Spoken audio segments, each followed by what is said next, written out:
Il y a vraiment plein de façons d'analyser un projet. Vous pouvez aller lire le white paper, regarder la tokenomique, aller sur les réseaux, regarder la communauté. Vous pouvez aussi ouvrir la charte, le cours du prix, utiliser des indicateurs techniques, etc., etc. Mais quand on fait une analyse d'un projet, il y a deux grandes écoles qui se détachent. L'analyse technique et l'analyse fondamentale. C'est vraiment deux analyses qui sont totalement différentes et on a beaucoup de personnes qui militent pour l'analyse technique et beaucoup de personnes qui militent pour l'analyse fondamentale. Et du coup, aujourd'hui dans cette vidéo, on va essayer de les confronter et de regarder s'il y a une analyse qui est plus importante qu'une autre quand on fait des recherches sur un projet et laquelle il va falloir utiliser suivant son profil d'investisseur. Avant que la vidéo commence, comme d'habitude, si ce n'est pas déjà fait, n'oubliez pas de vous abonner et d'aimer cette vidéo. C'est vraiment super important pour la chaîne, pour l'algorithme, pour le référencement, tout ça, vous connaissez. C'est parti. Déjà, concrètement, c'est quoi l'analyse technique et c'est quoi l'analyse fondamentale? Déjà, tout simplement, une analyse, c'est étudier un projet sous ses différentes facettes pour regarder si oui ou non il a du potentiel. L'analyse fondamentale, c'est une étude qui, grâce à des données globales, va attribuer une valeur intrinsèque à une entreprise, et donc en crypto, à un token. Dans l'analyse fondamentale, on tente de deviner la valeur d'un projet, puis de comparer cette valeur au prix de l'actif qui correspond à ce projet. On va donc, grâce à cette comparaison, pouvoir voir si le projet est sous-évalué, évalué à sa juste valeur ou surévalué. On va donc utiliser des données qui sont à notre disposition. On a deux types de données dans l'analyse fondamentale, les données quantitatives et les données qualitatives. Les données qualitatives, c'est des données qui établissent une valeur mais qu'on ne peut pas chiffrer. Par exemple, c'est la team derrière un projet, la qualification de ceux qui l'ont créé. Dans mes vidéos, vous savez que je passe pas mal de temps à parler de la team qui est derrière chaque projet. Tout simplement parce que même si on est dans un monde qui est extrêmement numérisé actuellement, et encore plus dans les cryptos, il faut pas oublier que derrière c'est des humains et que la valeur, l'expérience de ces personnes qui dirigent un projet est vraiment super importante dans la réussite ou l'échec de ce projet. Et ils vont donc avoir un impact énorme sur l'entreprise. Les données qualitatives, c'est également la qualité de l'idée derrière un projet. Est-ce que ce projet révolutionne un milieu? Est-ce qu'il résout un problème? Toutes ces questions, elles vont dans les données qualitatives et il y en a plein d'autres. Les données quantitatives, c'est les données qu'on peut chiffrer. C'est la valeur de l'entreprise, c'est les revenus qu'ils vont faire, le nombre de personnes qui y travaillent, la tokenomique, toutes les données auxquelles tout simplement on peut associer un chiffre. Donc concrètement, l'analyse fondamentale c'est quoi? C'est de réunir le plus de données quantitatives et qualitatives et de comparer ces données au prix d'un actif pour savoir si le projet il est valorisé à sa juste valeur ou non. L'analyse technique, c'est complètement différent. Le postulat de base de l'analyse technique, c'est de dire que toutes ces données sont déjà reflétées dans la courbe du prix de l'actif et qu'il n'y a pas besoin de dégager les différentes données puisque le prix les reflète déjà. L'analyse technique, c'est utiliser la charte pour étudier les évolutions du marché, dégager les tendances et prévoir les mouvements futurs. On va donc se concentrer ici plus sur les performances d'un actif dans le passé. On regarde les évolutions du cours, le volume, on utilise des indicateurs pour avoir la tendance globale qui se dégage, la psychologie, etc. C'est une analyse qui est purement quantitative qui part du principe que le marché a déjà intégré toutes les données fondamentales dans le prix de l'actif. Maintenant qu'on sait ce qu'est l'analyse fondamentale et l'analyse technique, on va essayer de regarder quels sont les avantages et les défauts de chacune d'entre elles. Le gros point fort qui se dégage de l'analyse fondamentale, c'est qu'on peut avoir une vue d'ensemble d'un projet. On connaît tous les aspects et ça va vraiment nous permettre de mieux appréhender ce qui peut se passer derrière. C'est aussi une analyse qui fonctionne sur du long terme et qui est compatible plutôt avec un profil d'investisseur et non pas de trader. Et le profil d'investisseur, c'est quand même le profil de la majorité des gens qui ont des cryptos au final. L'un des gros points forts de l'analyse fondamentale aussi, c'est que c'est clairement pas dur à faire. C'est accessible à tout le monde, contrairement à l'analyse technique, où il va y avoir ici une barrière d'expertise avant de pouvoir l'utiliser. Tout le monde peut clairement, dans l'analyse fondamentale, aller lire un white paper, regarder la tokenomique, regarder qui est la team, voir les LinkedIn, etc., etc.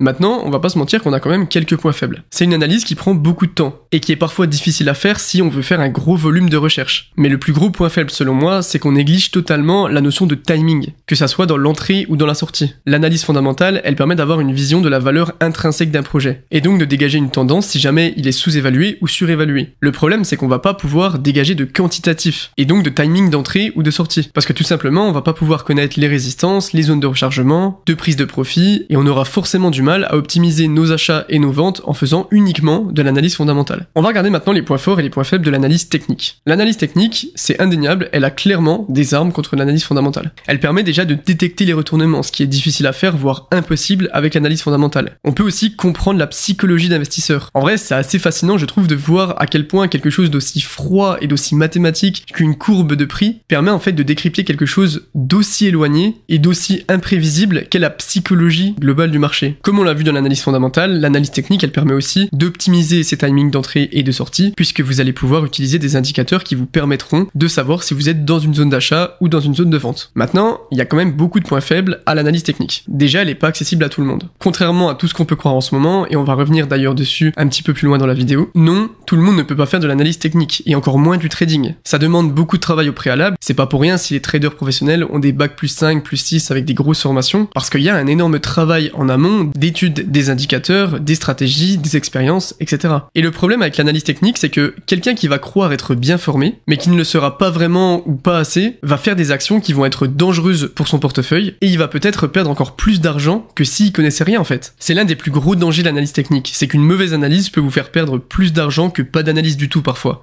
On peut totalement faire dire tout ce qu'on veut à une courbe si on la manipule un peu, et c'est parfois difficile de faire la différence entre ce que dit vraiment la courbe et ce qu'on aimerait que la courbe dise. L'analyse technique, c'est également un outil qui néglige totalement les émotions. Or, on sait très bien que l'émotion, c'est l'un des plus gros ennemis de l'investisseur. Et une personne qui va faire de l'analyse technique sans avoir au préalable travaillé sur ses émotions, va clairement se faire bouffer et s'exposer à un risque énorme. Et le dernier point noir, selon moi, de l'analyse technique, c'est que vous avez une vision très restreinte de l'ensemble global du marché, de l'aspect macro, ce qui peut parfois être une très grosse limite. Vous avez beau détecter un W weekly, une tendance haussière, tout ce que vous voulez, vous prenez votre trade dessus, sauf que si on a une libération de token à ce moment-là, ou si on a un scandale en interne, genre le PDG qui se barre de l'entreprise, ou une roadmap qui n'est pas respectée. Vous avez beau avoir tous les signaux techniques possibles sur votre W Weekly, croyez-moi qu'il arrivera jamais. Et justement, ça nous amène à mon avis personnel. C'est évidemment un avis totalement subjectif. Première chose très simple, on voit que les deux analyses ont clairement leurs avantages et leurs inconvénients. Donc vous aurez très bien compris que le mieux c'est clairement de réussir à allier les deux et de les utiliser correctement pour qu'elles puissent pallier les faiblesses de l'autre mutuellement. Mais j'aimerais quand même revenir sur un truc. C'est impossible de choisir entre les deux analyses. Sauf que on peut pas nier le fait que l'analyse fondamentale peut exister sans l'analyse technique, mais pas l'inverse. Si vous faites que de l'analyse fondamentale, certes, vous aurez des gros problèmes dans vos timings d'entrée et de sortie, et vous n'arriverez pas à optimiser vos prises de profit et vos zones de vente, mais vous pourrez quand même essayer de faire quelque chose. Par contre, l'analyse technique sans analyse fondamentale est extrêmement compliquée, pour toutes les raisons qu'on a vues juste avant. On est d'accord aussi que, évidemment, ça dépend du profil, et que pour cette vidéo, on s'est placé dans la peau d'un investisseur lambda, de l'investisseur moyen en crypto-monnaie, qui achète ses cryptos et qui les hold sur du long terme, sur quelques années. On n'est pas du tout dans la peau d'un trader, d'un scalper ou quoi, parce que là, ce serait totalement différent, et évidemment, un scalper pourrait totalement utiliser uniquement l'analyse technique. L'analyse fondamentale, c'est quelque chose de primordial, alors que l'analyse technique ne l'est pas forcément, et peut être très mal utilisée. Mais comme on l'a vu, il faut utiliser une analyse plutôt qu'une autre, suivant le profil d'investisseur que vous êtes. Ici, vous avez un petit graphique qui vous montre quelle analyse utiliser suivant le profil que vous avez, ou la répartition de l'importance entre les deux. On va prendre de la gauche vers la droite. Vous voyez que, pour les gens qui sont des puristes de l'analyse technique, on va utiliser à 100% les charts et les indicateurs sans se soucier des fondamentaux. On est ici sur des profils qui sont très précis, des scalpers, voire des day traders, des gens qui vont rentrer et sortir extrêmement vite dans les marchés, dans un intervalle tellement rapide que au final les fondamentaux auront pas le temps de jouer un rôle. Ensuite on a les heavy technicians. On est sur des profils de trading un petit peu plus classiques, les personnes qui vont utiliser en majorité les charts, mais qui vont quand même avoir un œil sur les infos macro, les tokenomiques ou autres. Sur YouTube, pour ceux qui connaissent, je pense qu'on pourrait mettre par exemple le trône crypto dans cette case. Il y a ceux qui utilisent les deux à peu près à l'équilibre, moitié chart, moitié fonda, et qui accordent une importance égale aux deux. Je pense que les crypto futures, crypto matrix sont un petit peu dans ce profil. Ensuite, on a les casual chartistes. C'est des gens qui accordent une importance plus grande à l'analyse fondamentale, mais qui gardent un œil sur la courbe pour optimiser certains aspects ou timing. C'est à peu près mon profil à moi, où personnellement, je pense que j'accorde à peu près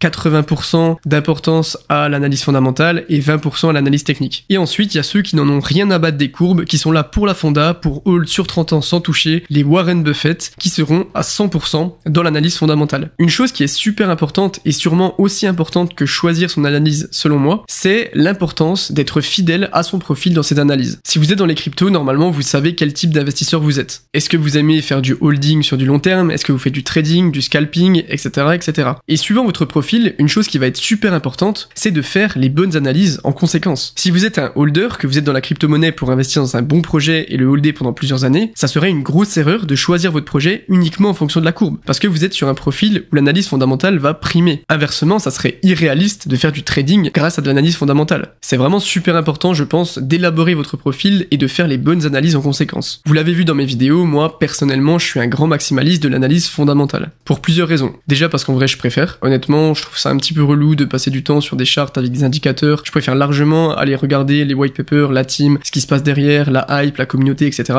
Après, ça c'est totalement propre à chacun. Et aussi parce que l'analyse fondamentale est plus cohérente avec mon profil d'investisseur. J'ai un profil d'investisseur qui est plutôt sur du long terme, sur plusieurs années, sur du holding, et donc j'ai pas grand intérêt à passer beaucoup de temps sur des courbes pour regarder quelles sont les zones de rechargement, d'entrée, etc. À moins que ce soit vraiment pour rentrer sur un nouveau projet. Alors, je suis pas du tout bien placé pour vous dire quelle analyse est la meilleure. Les deux ont fait leur preuve dans leur efficacité pour des profils qui sont différents. Par contre, un avis que j'ai, et c'est totalement subjectif encore une fois, c'est que je pense que l'analyse technique actuellement est un petit peu surévaluée. Je m'explique. En fait, il faut pas confondre l'analyse technique et le business qui tourne autour de l'analyse technique. En ce moment, et surtout sur YouTube, on voit énormément de vidéos d'analyse technique par rapport à l'analyse fondamentale. Donc on pourrait logiquement se dire que, vu qu'il y a plus de personnes qui font de l'analyse technique, elle est sûrement plus importante que l'analyse fondamentale. Sauf que la raison à ça, elle est un petit peu différente. L'analyse technique, c'est une source de contenu totalement inépuisable. Dans le sens où, certes, il faut se former et ça demande beaucoup de temps, mais une fois que vous l'êtes, vous pouvez clairement faire 10 vidéos par jour sur 10 chartes différentes si vous le voulez. Vous avez juste, entre guillemets, à ouvrir TradingView, à prendre un micro, à vous tourner pendant 20 minutes, pas besoin de montage, et vous publier sur YouTube. Et ça, vous pouvez le faire tous les jours sans aucun problème. J'ai absolument rien contre les gens qui font ça, hein. Moi aussi je suis consommateur de vidéos d'analyse technique. Mais je pense que c'est important d'expliquer quand même aux gens pourquoi, selon moi, on a autant de contenu d'analyse technique par rapport à l'analyse fondamentale sur YouTube. Parce qu'en fait, quand on fait des vidéos d'analyse fondamentale, des présentations de projets, il faut quand même au préalable faire pas mal de recherches. Il faut aller voir le white paper, la team, le tokenomics, les réseaux, etc., etc., vous connaissez. Et donc en termes de volume, il y aura forcément toujours moins de contenu sur de l'analyse fondamentale que sur du contenu d'analyse technique qui est infini. Si on parle en termes de business plan, même si j'aime vraiment pas raisonner avec ce genre de mots, l'analyse technique c'est clairement un très très bon business plan. Parce que le contenu il est inépuisable, il est renouvelable très régulièrement, sauf que faire du contenu d'analyse technique et du trading, c'est deux domaines qui sont totalement différents. Et il faut vraiment comprendre que le trading n'est vraiment pas quelque chose qui est accessible à tout le monde. Encore une fois, c'est juste mon avis, mais je pense qu'il y a beaucoup de personnes qui n'ont pas encore vraiment intégré ça. Et vu qu'on voit énormément de contenu d'analyse technique sur YouTube, on peut se dire que ouais, l'analyse technique c'est super important et c'est beaucoup plus important que la fonda parce que la fonda, il n'y a pas tant de vidéos que ça, de contenu qui traîne. Alors que l'analyse technique, il y en a tous les jours,